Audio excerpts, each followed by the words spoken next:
Hi and welcome to my YouTube channel.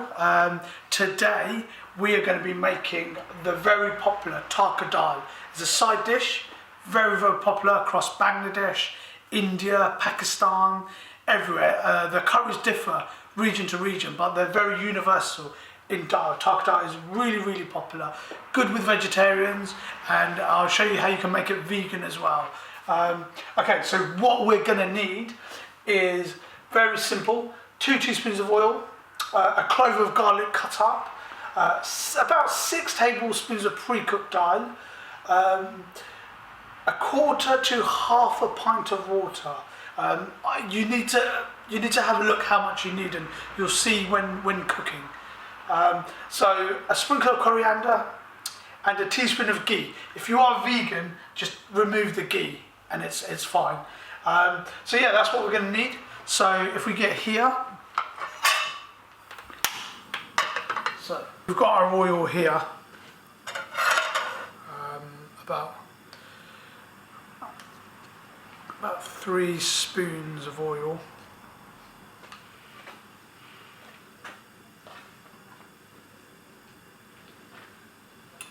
Let that warm up a little bit. While that warms up, any of the pre-cooked stuff like the dahl, it will be on, a link will be on my description, so just check it out after you see this video.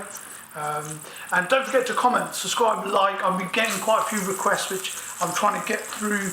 And many thanks for all my supporters here, to the University of Portsmouth, Whitetown, Laundry, Biscoes, TCL, A1.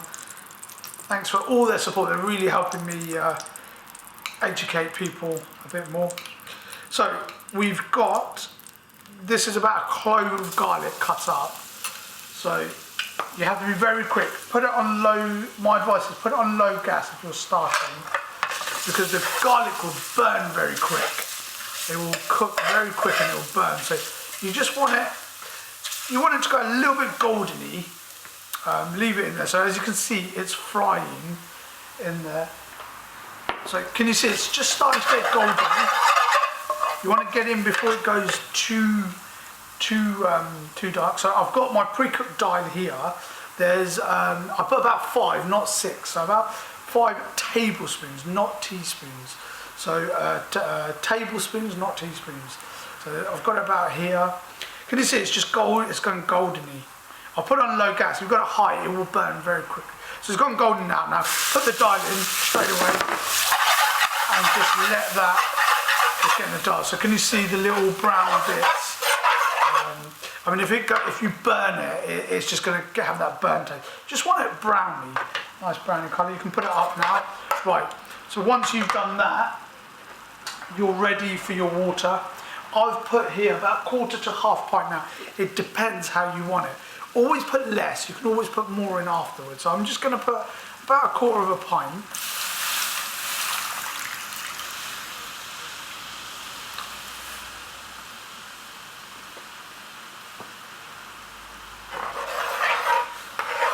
So having looked at that, there's ample water here.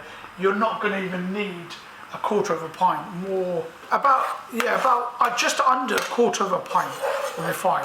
But it depends how thick your pre-cooked dahl is. So my dahl was much thicker, then I'd need much more water. So you want it like a soupy kind of feel. And then you can now put your gas up, wait for it to bubble. When it bubbles, it will get thicker. So you could add more water if needs be. It's just cooking now. Give it about 2-3 minutes. So can you see that's bubbling? You will get some sort of this kind of white bubble in there. You just want to mix that around. That's the water coming up. You want to mix that around, so that's cooking very nicely. Then you want to put, yes, I did forget something, salt. So I didn't put salt on there, so just about a pinch of salt in there, because the pre-cooked dahl's already got salt, but you can always taste it. If you need more, put a bit more in. If you need less, put less in. So I'm just going to put some sprinkle of coriander in there. And then you've got ghee. Not vegetable ghee, must be butter ghee. If you're vegan, just don't worry about it. We have a lot of vegan customers, we just don't put the ghee in. Ghee does give it a nice buttery flavour at the end. So about a tablespoon of ghee in there. Right, and let that melt in now. And you see the texture is just getting thicker now. Let that melt in. And then, like, if you put too much water in it, it's not a problem. Just put more pre-cooked Dahl in, and vice versa. If you've got too much Dahl in, it's got very thick. Because when you cook it, it does get thicker. Just put a little bit more water in, then just have it. You know, I get a lot of requests. A lot of people say to me, I want it runny. And then a lot more people say, I want it thick. So it's down to you. You can just see how you like it. I like it sort of kind of in between. And then taste it. See if it's a very simple side. So if there's not enough salt, it's going to be very bland. If there's too much, obviously it's just going to be too overpowering. So just that's fine for me. I think that's the right amount of salt in there for me. So that's pretty much done now. As you can see, it's got to quite a thick flavour.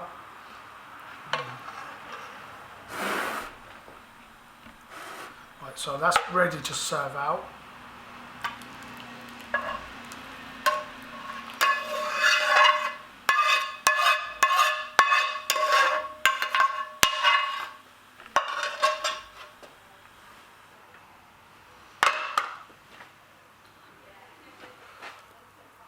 So Dahl is one of my favourites. It's very healthy for you. So when I'm on a diet, you can see there's minimal oil used in there. So when I'm on a diet, I'd have boiled rice and Dahl with some green chilies. It's one I really eat quite a lot. But there you have it. A beautiful Tarka Dahl side. Very healthy, high in protein.